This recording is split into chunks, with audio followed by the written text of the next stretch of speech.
Des petits surimi, aujourd'hui on se retrouve dans une nouvelle vidéo où je vais te parler de mes envies manga. Donc oui, dernièrement, janvier, février, mars, avril 2024, il y a eu pas mal de sorties manga. Et c'est vrai que ça fait très longtemps que j'ai arrêté de vous updater les sorties manga. Mais je me suis dit pourquoi pas, j'ai un petit peu délaissé ces derniers temps vu que si t'es pas au courant, je suis grave remis au roman. Puis en plus je suis en master, donc du coup j'avais trop de choses à faire. Mais dernièrement j'ai revu les sorties, il y a plein de choses qui m'ont donné grave envie, donc c'est de ça que l'on va parler aujourd'hui, donc je te laisse sans plus tarder avec la suite.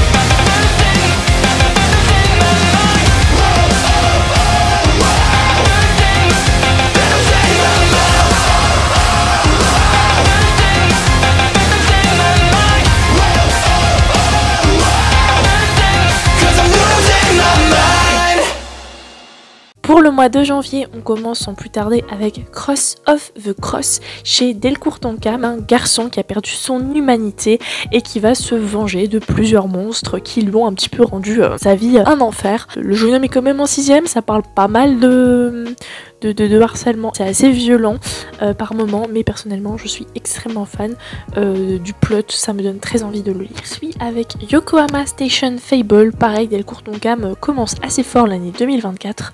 Depuis déjà 200 ans, 99% de l'île de Honshu est couverte par la station de Yokohama, à l'intérieur de laquelle tout est contrôlé. Ceux qui ne respectent pas les règles vont à l'extérieur où survivre se révèle être une tâche ardue. Hiroto est un jeune homme qui fait partie de ceux qui ont été exilés, mais un jour il reçoit un billet pour pouvoir rentrer de manière illimitée dans la station.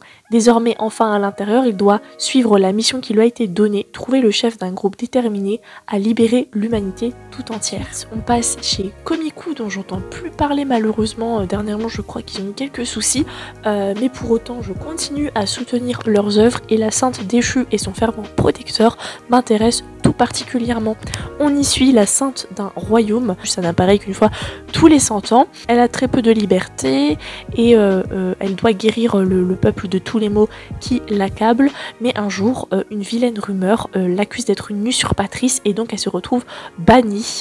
Elle est loin de se laisser abattre puisqu'au final, eh bien c'est tout ce qu'elle n'a jamais eu, une vie pleine de liberté, et en plus de ça elle est accompagnée de son fervent chevalier qui est le seul à croire en elle, donc go, j'ai envie de dire, ça m'intéresse grandement. Il y a Valkyrie Apocalypse, la légende de Lubu qui sort, donc c'est un spin-off sur le héros, je crois en plus c'était le tout premier combat et je suis extrêmement fan de Valkyrie Apocalypse, donc j'en ai absolument besoin, d'accord. Helk qui va sortir, j'étais même pas au courant, la saga est terminée en 12 tomes, je vous en avais parlé, l'anime est vachement cool, donc du coup je suis assez contente. Ensuite on a Loathing Under the Clouds qui va sortir chez Panini et qui est terminé seulement en 6 tomes, donc je pense que moi j'attendrai pour me l'acheter en occasion parce que très sûr qu'il y a des gens vont revendre la saga, à savoir qu'il y a un anime qui existe qui est Donten ni Warau, je vous conseille grandement. Ensuite en catégorie webtoon ça va aller assez vite, mais il y a le lecteur omniscient qui sort enfin édité en relié,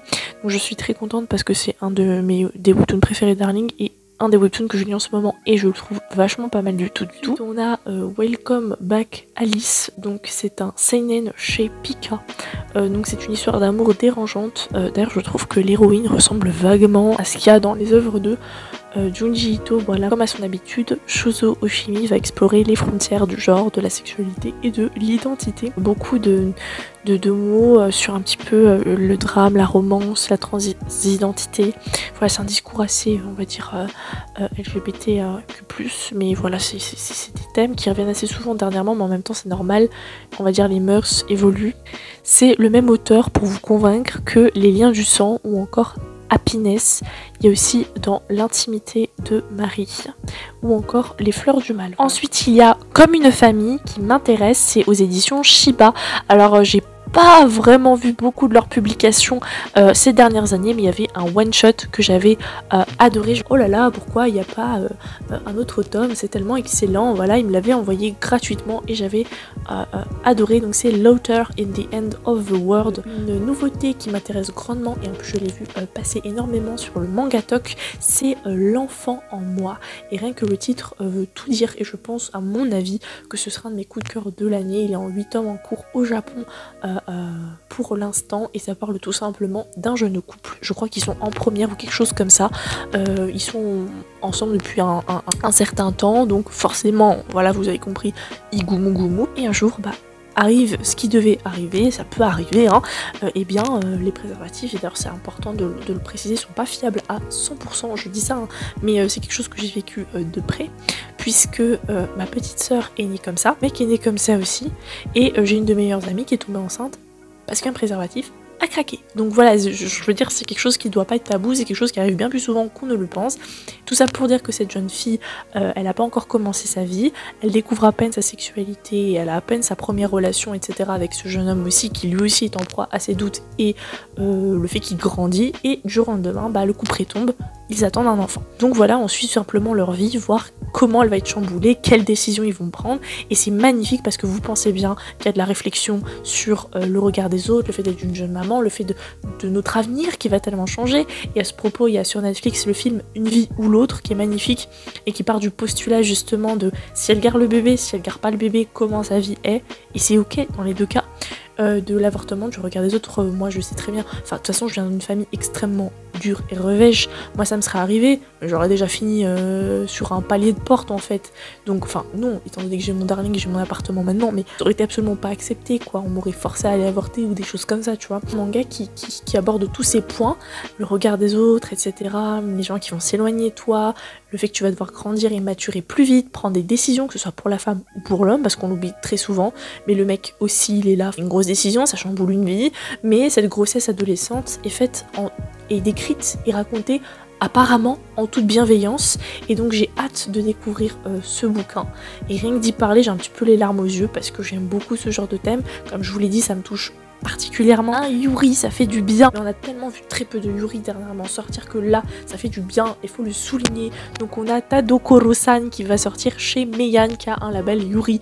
Ça fait vraiment extrêmement plaisir, terminé en 4 tomes. En plus, on va explorer la vie d'une jeune fille qui est timide et introvertie, qui va finir par se rapprocher de l'une de ses camarades, qui à la base la brime un peu, hein, se moque de ses dessins, de son apparence, etc. Et à l'inverse, une de ses camarades qui est à la fois belle, intelligente, la meuf un peu populaire, tout le contraire, de se rapprocher d'elle et de la soutenir parce qu'elle est tombée amoureuse de son art, mais d'elle également. Elles vont se rapprocher progressivement, etc. Ça a l'air d'être une histoire trop mignonne, donc j'ai trop envie de la lire. Webtoon aussi que j'aime énormément, j'ai l'impression qu'il sort tous les webtoons que je kiffe en ce moment. Bon, je vous préviens, c'est très romance. Je pense que je vais le demander à Albin Michel parce que j'ai déjà fait des partenariats avec eux, enfin des SP. Autrice de Ma Destinée. Encore une fois, le plot de base, la méchante qui meurt, qui va revenir dans le passé, tenter de changer son destin. Ensuite, les 4 frères Yuzuki. Ensuite, 4 frères qui ont perdu leurs parents, qui ont chacun leur personnalité. Et un jour, ils décident de faire une surprise à leur petit frère, le dernier de la famille, sauf qu'au final, ça se passe pas comme prévu. Je n'ai pas plus d'informations sur le plot, mais ça a l'air intéressant. Ensuite, on a encore du Moto Hajio, je vous l'avais dit dans ma vidéo top 2023, des mangas 2023. J'adore. Moto Hajio, ils vont rééditer sous une anthologie de l'humain. C'est une nouvelle édition. J'ai extrêmement hâte de me la procurer. Je sais qu'ils ont également sorti de la rêverie et je le veux également. Voilà. L'excellent Cicatrice, apparemment c'est une série en cours, mais ça nous raconte l'histoire de 2 collégiens amoureux dans une petite ville de campagne japonaise. Malheureusement, c'est assez compliqué parce que justement le jeune garçon lui a subi une greffe de peau et a une grosse cicatrice, et la jeune fille n'est autre qu'une jeune fille trans, voilà. Et donc tous les deux font face aux brimades de leurs camarades ou aux coups de leur famille, etc. etc. Et donc leur rencontre va finalement déboucher sur une histoire absolument magnifique et touchante d'amour. Et de ce que j'ai vu, je vais juste me mettre à chouiner tout autour les larmes de mon corps. Donc je pense que je vais de ce pas écrire un petit mail avec Dupuis et leur dire s'il vous plaît, J'ai envie de pleurer. Envoyez-moi cicatrice. Je passe très vite, mais ça y est, la version de luxe de Slam Dunk sort. Vous le savez, je suis extrêmement fan de basket, j'adore extrêmement Slam Dunk. J'ai trop bien fait de ne pas acheter de l'ancienne collection, même si elle est magnifique, mais je préfère largement celle-là, donc je vais me la procurer, c'est sûr.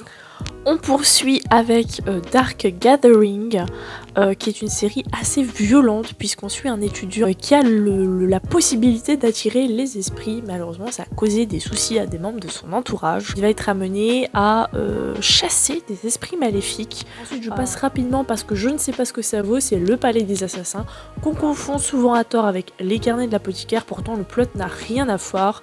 C'est tout simplement une jeune fille qui, je crois, vient d'une famille de criminels ou que sais-je, et qui va tenter en rentrant au palais impérial de se faire ni plus ni moins que des amis. Ensuite, Iko no Kami, celui qui tisse les fleurs, le royaume des esprits, une déesse qui doit garder l'arbre des divins, qui doit descendre dans le monde des humains et commencer un voyage pour récupérer les graines de l'arbre qui ont été dispersées. C'est un univers apparemment féerique, elle va être amenée à aider certains humains, donc pourquoi pas, ça peut être très poétique. Ensuite on a le secret de la souris qui est un shoujo. Alors ça me stresse un peu parce que s'il te plaît ça a l'air assez furie tout ça, mais bon, un petit peu la princesse et la bête version très furie, hein.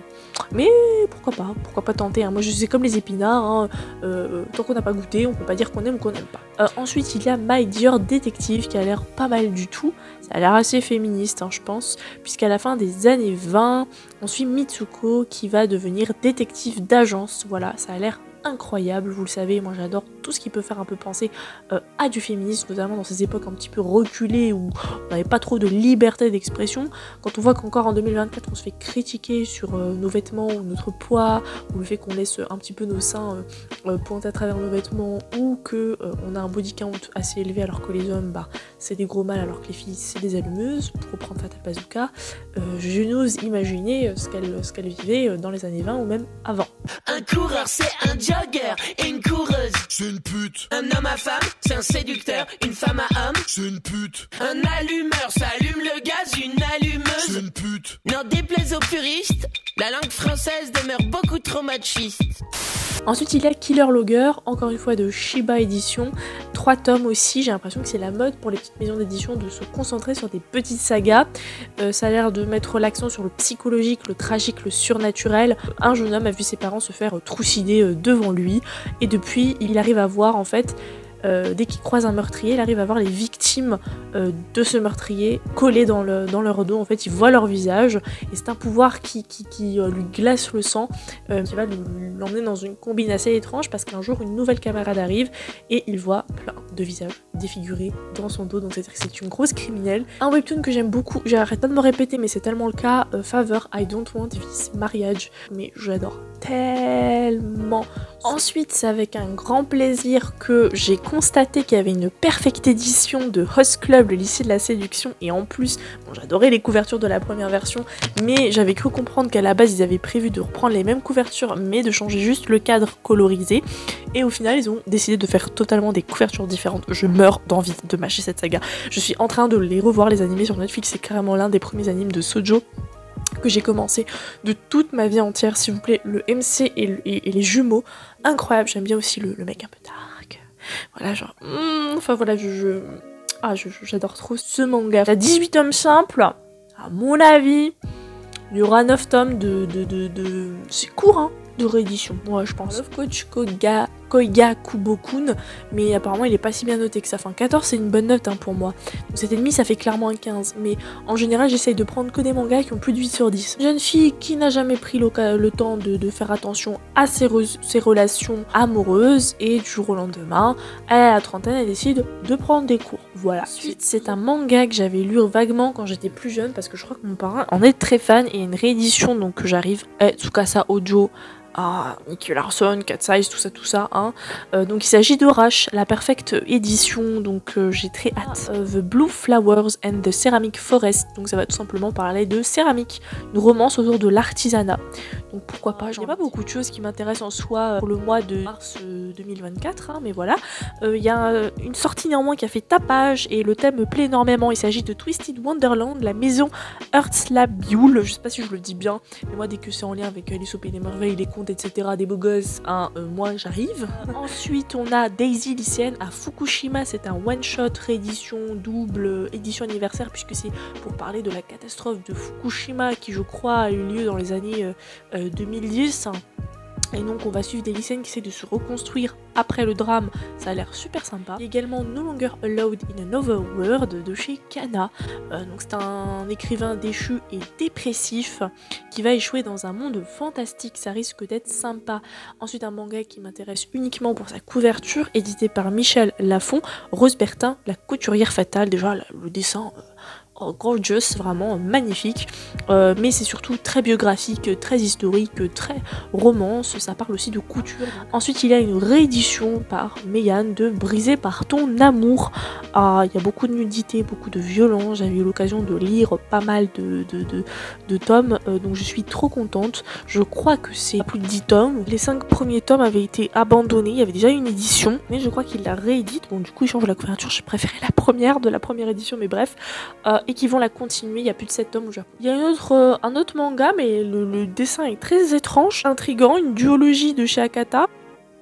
Concubine rebelle, chronique du pays radieux. Là, ça se passe dans les steppes en plus. Il y a une histoire de mariage arrangé avec un empereur, etc. La cité impériale, les complots, les autres concubines, etc.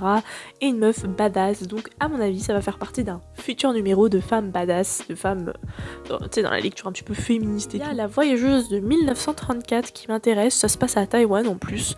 Je donne pas plus d'infos, c'est un petit one shot, ça a l'air cocooning, donc pourquoi pas. Et puis un manga qu'à la base je pensais pas forcément vers lequel j'allais me diriger, mais comme ça ressemble un peu à ce jeu, vous savez, hein, où t'as les meufs un peu triandérées, un peu barrées là, complètement chelou, Doki Doki Literature Club, plus un mix de Mirai Nikki, en tout cas c'est la vibe que me donne la première couverture. Je me suis dit go, il y a beaucoup de Meian en ce moment hein, qui me font de l'œil.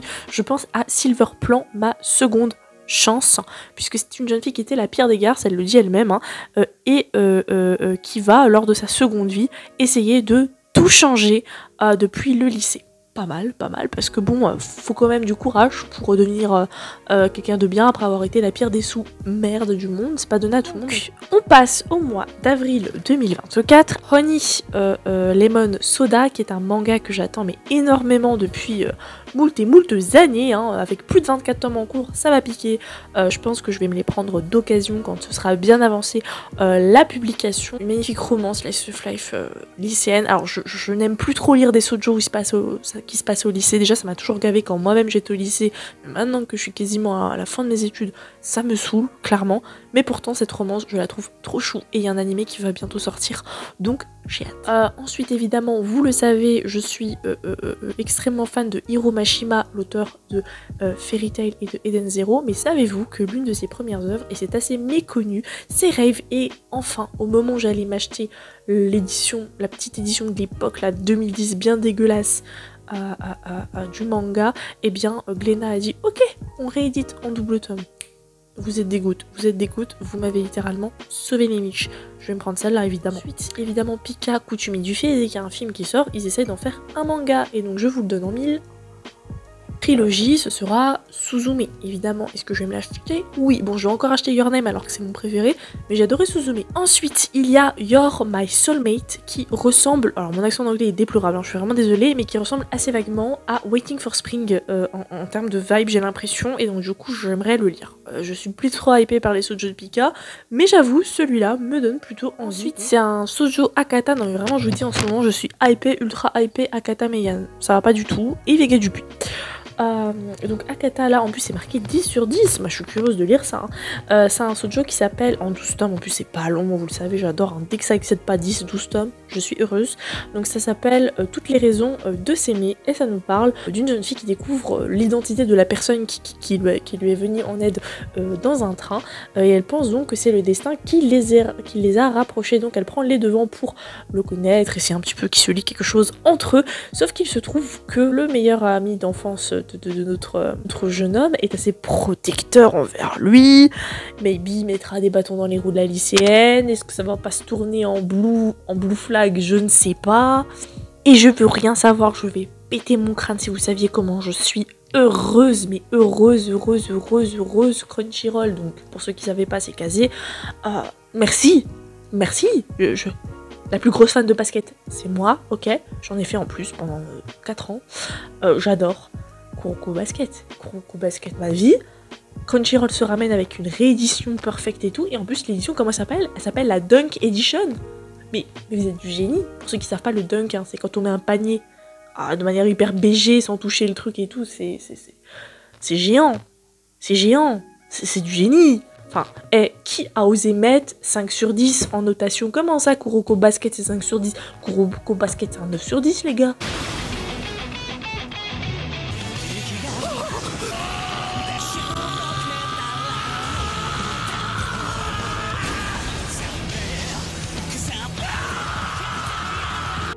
Je suis outrée. Et que 15 tomes. Je crois même que je vais les acheter en 9 direct, hein.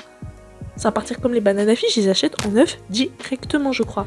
Voilà, la vidéo est à présent terminée. J'espère qu'elle t'aura plu. N'hésite pas à me dire en commentaire quels sont les bouquins manga qui t'intéressent dernièrement. N'oublie pas non plus de me suivre sur TikTok, Instagram et YouTube si c'est pas déjà fait. J'y suis assez régulièrement présente, surtout TikTok. Et sur ce, je te souhaite de passer une bonne journée, une bonne soirée. Jana!